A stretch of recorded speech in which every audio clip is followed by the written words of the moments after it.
total turnaround maintenance of the Anambra State economy and promotion of core Igbo values. Let's give him our maximum support for the task ahead. Governor Chukwuma Soludo has called on the World Health Organization (WHO) to join hands with his government on active partnership in data collection and collation, infrastructural development, and the execution for healthcare delivery for the Anambra populace. Governor Soludo was speaking when he received the WHO country representative, Dr. Walter Mulumba, who led other members on the visit. Government House correspondent Ejika Abana reports that the visit took place at the Governor's Lodge in Amobia. We bring you the details.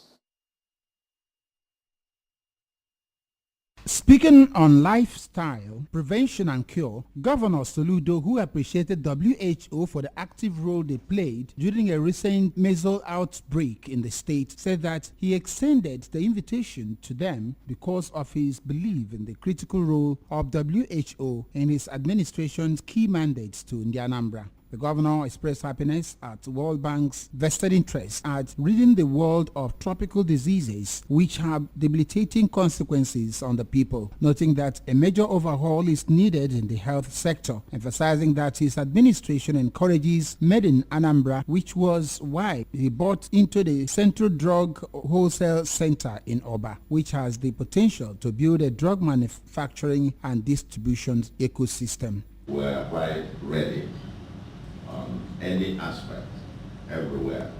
Know your data, public health thing. This point you made about the primary health, for me, it's so very critical.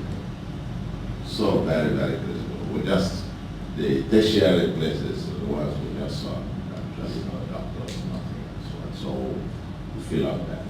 Next area of active intervention, which we're developing models of what we call PCPP, the Public Community Partnership.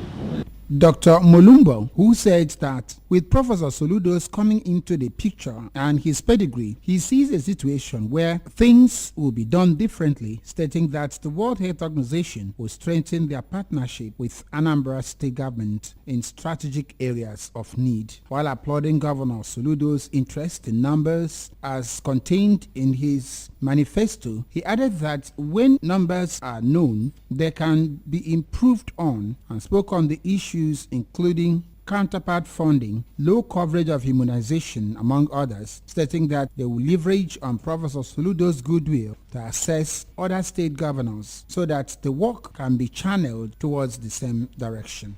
So it's an opportunity, it's just a few minutes flight, so it's an opportunity for us to be coming more frequently and support you. And thank you again for giving us office space, because that has been an issue. Finally, we can have a space to operate. We've had the immune agency. I would like to thank you for that. And we'll use it with all the care. And we can use it and say, okay, here they provided the space, we are going there more frequently. Yes. So do the same, we will come frequently. Thank you so much.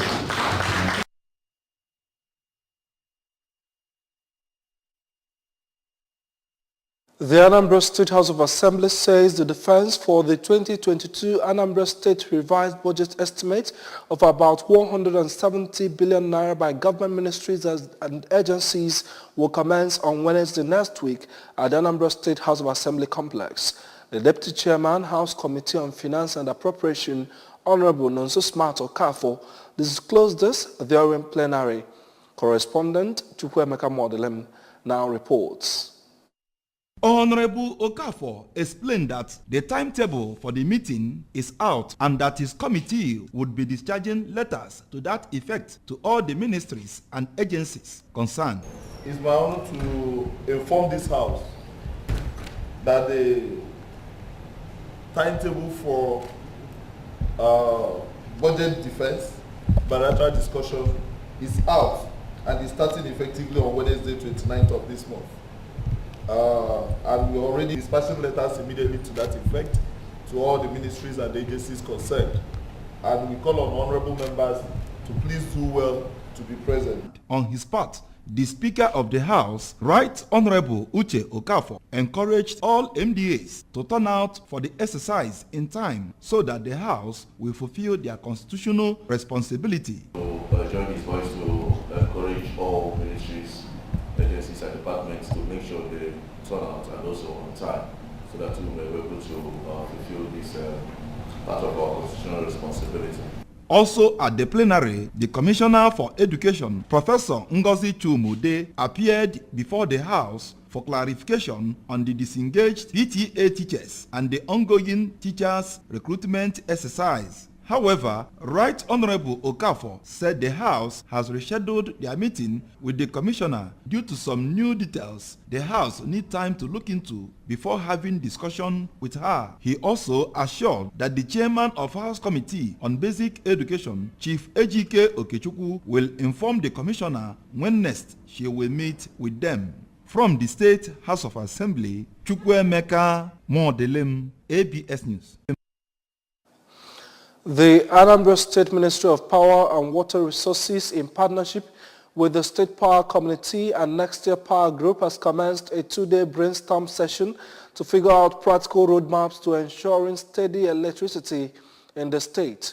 The session, which is going on at Agolo, has in attendance experts from the power sector, including the Commissioner for Power and Water Resources, Engineer Julius Chukwuemeka, the Chairman of the Anambra State Power Committee, Mr. Chike Okonkwo, and the founding partner, Next Year Power Group, Engineer Patrick Okibo, among others.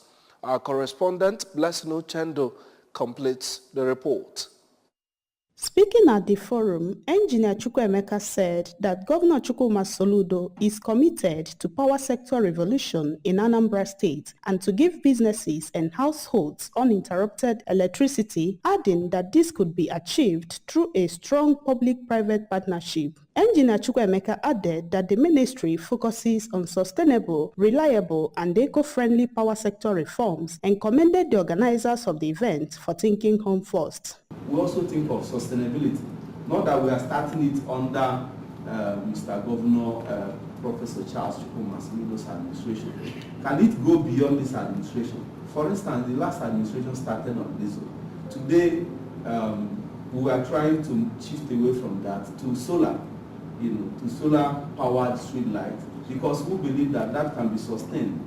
And in making our plans around that, we try to consider something that will go beyond our tenure, so that the next tenure will not have to, suffer trying to go around that.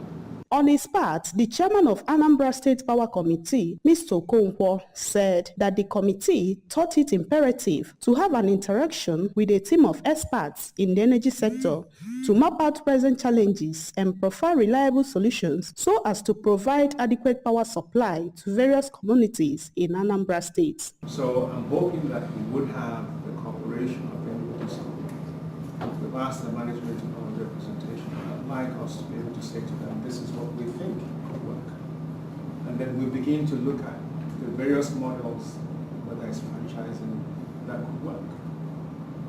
But the market has to be such that it creates that confidence for private sector to invest.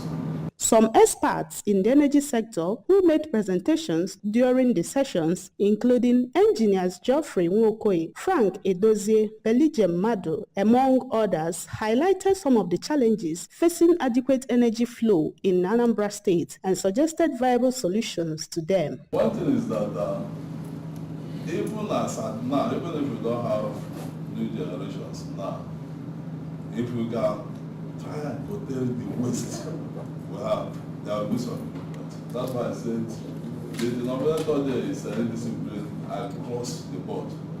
So let's come home to Anambra State and transmission perspective. It is expected that at the end of the roundtable interaction, sustainable strategies would have been worked out to change the narrative of power sector setting in Anambra State. From Agolo, Anocha Council area, Blessing Uchendo, ABS News.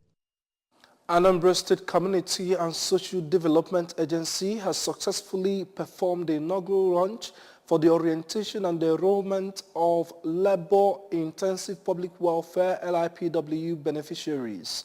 labor-intensive public welfare launch, which is under the Anambra State COVID-19 Action Recovery and Economic Stimulus (ANCARES) program and implemented by the Community and Social Development Agency, took place at St. Mark's Catholic Church Hall, Abagana, Njikoka local government area. Correspondent Ebeleze has the details.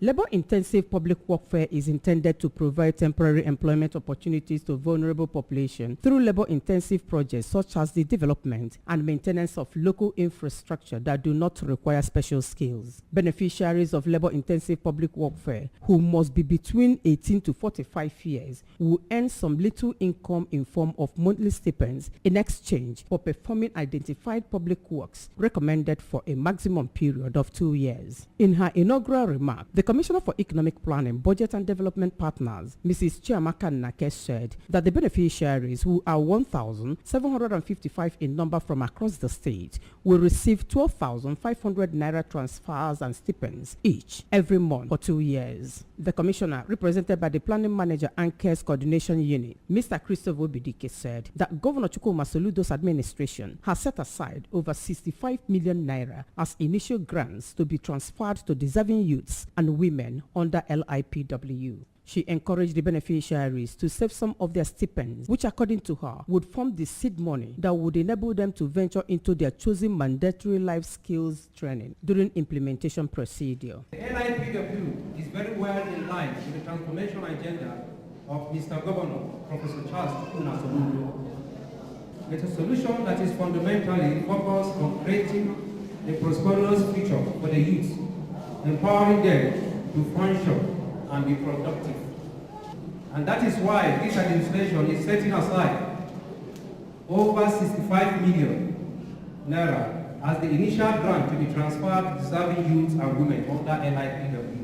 The General Manager, Anambra State Community and Social Development Agency, Mr. Chudimo Ojeku, while addressing beneficiaries from Njikok and the Demili North Council areas, said the beneficiaries, who are all unemployed, were selected from the State Social Register (SSR) profiled by NASCO 4 years ago and domiciled in the State Operations Coordinating Unit, SOCO. Mr. Mojeku revealed that the beneficiaries are mandated to diligently perform their assigned work for at least 4 hours daily and 5 days in a week, mark the daily work attendance register, attend and actively participate in life skill trainings on designated days, take good care of work tools and materials, among others. The Soludo solution is all about the youth. A livable homeland, a progressive homeland for all of us, especially the youths to whom the future belongs. Later in a vote of thanks, one of the beneficiaries from Uke community, Mrs. Ebere Ojialo, overwhelmed with joy, thanked Governor Soludo for availing them the opportunity which, according to her, they have been yearning for, and charged her co-beneficiaries to make best use of the opportunity to become self-reliant. The official launch featured question and answer session. For me, I'm happy about it. I'm advising them to be also take it serious. At least when you are serious with it, you can be able to achieve something. You know, when you are not serious with something, you cannot achieve anything from it. But when you are serious with something, you can be able to achieve something from it. So I'm happy. I'm also advising them that they should take it very, very serious. Labor-intensive public works under ANCARES is a program purely designed for unemployed youths and women under 18 to 45 years who are mostly hit by the COVID-19 pandemic. From St. Mark's Catholic Church in Abagana, in Njikoka local government area, Ebele Eze reporting for ABS News. And here in Oka, the Managing Director of Anambra Broadcasting Service, ABS, Sachido Bidegu, has assured that the station will continue to promote the living standards of Anambra through her programs. The ABS boss made this known when members of the Deaf Women Aloud Initiative, DEWI, paid him a courtesy visit at his office at the ABS corporate headquarters. Correspondent Emmanuel Okonkwo has the details. Mr. Obidiegu, who described ABS as the voice of the people, promised to partner the group in projecting their activities so as to help improve the welfare of persons living with disabilities in the state through attraction of needed assistance to them. Acknowledging the fact that there is ability in disability, Mr. Obidiegu pointed out that the present administration of Professor Chukwuma Soludo has the interests of all Ndi Anambra at heart and called on the public to always give sense of belonging to persons living with disability. You were part of the covenant that he had with Anambra people, what you could call manifesto, when he was campaigning. You know, he captured a place for people who are disabled in his manifesto.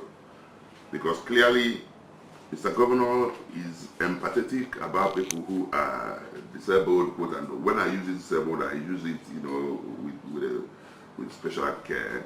But these are people who have special needs, you know, essentially. He has a place for you in the scheme of things, and he is also gender sensitive.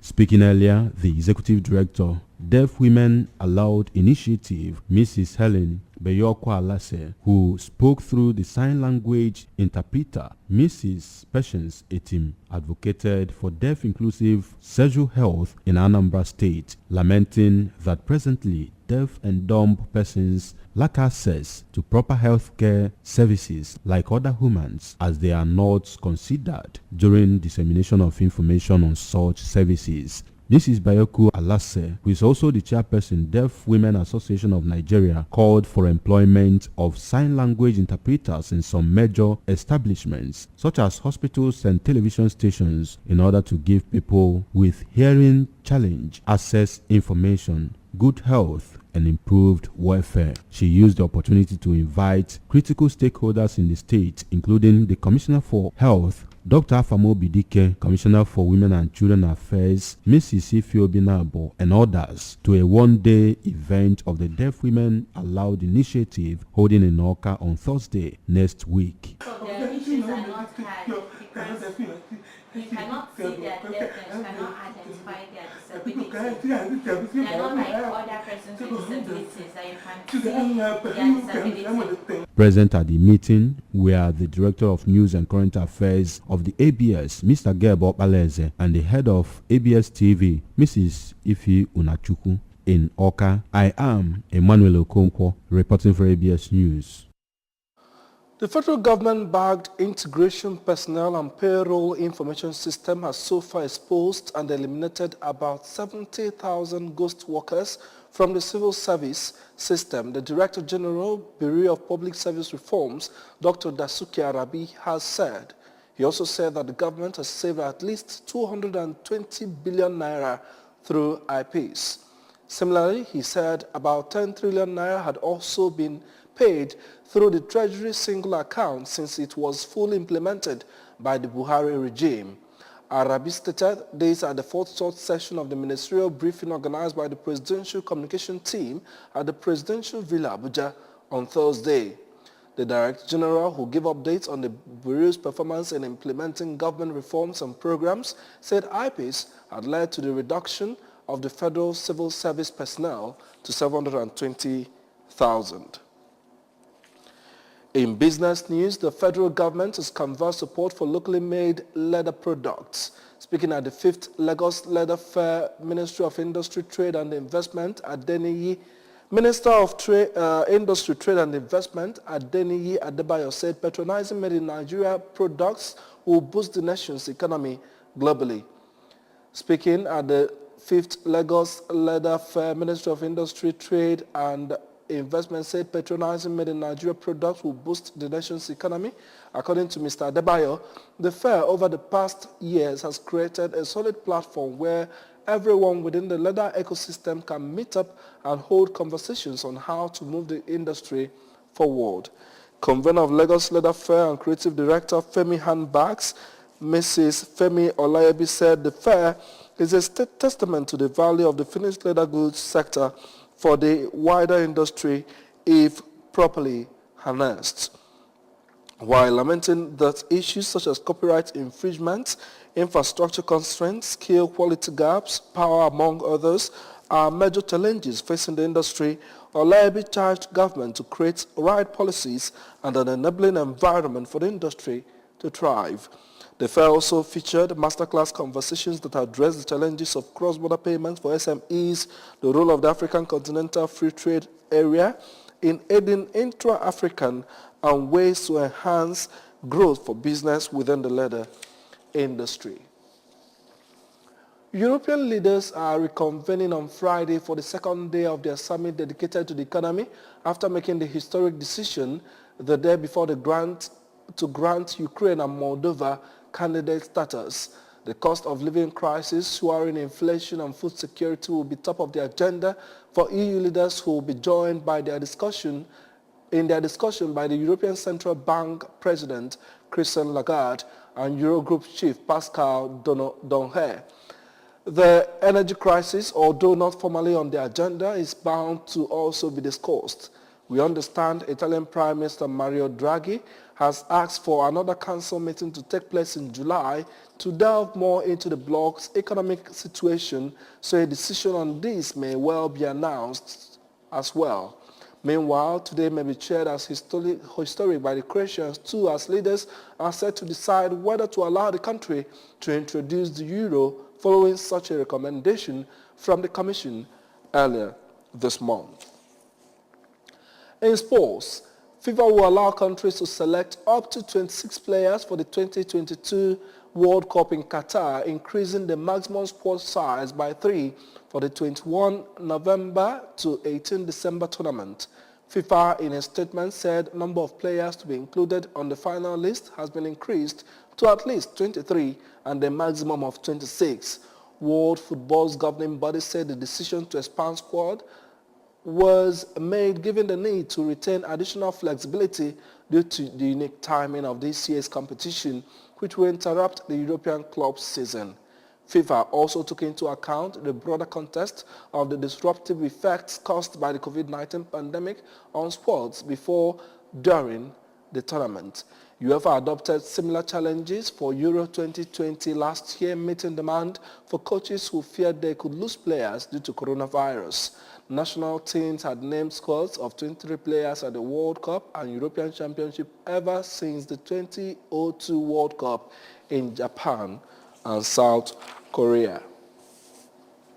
Remember, you can follow news and programs on ABS from any part of the world by liking our Facebook page at ABS Radio Television. Subscribe to our YouTube at youtube.com/ABS Television or follow us on Instagram at ABS Radio TV. You can also log on to our website at www.absradiotv.com. Before we go, here are the main points again. We told you that Governor Soludo sought WHO support to boost healthcare delivery in the state. Stakeholders are charting a practical roadmap for steady power supply in the state, as EU leaders have turned attention to cost of living crisis and food security. Remember that Governor Chukwuma Soludo has come for a total turnaround maintenance of the Anambra State economy and promotion of core Igbo values. Let's give him our maximum support for the task ahead. I am David Obukwasili, thanking you for joining us in the news this morning.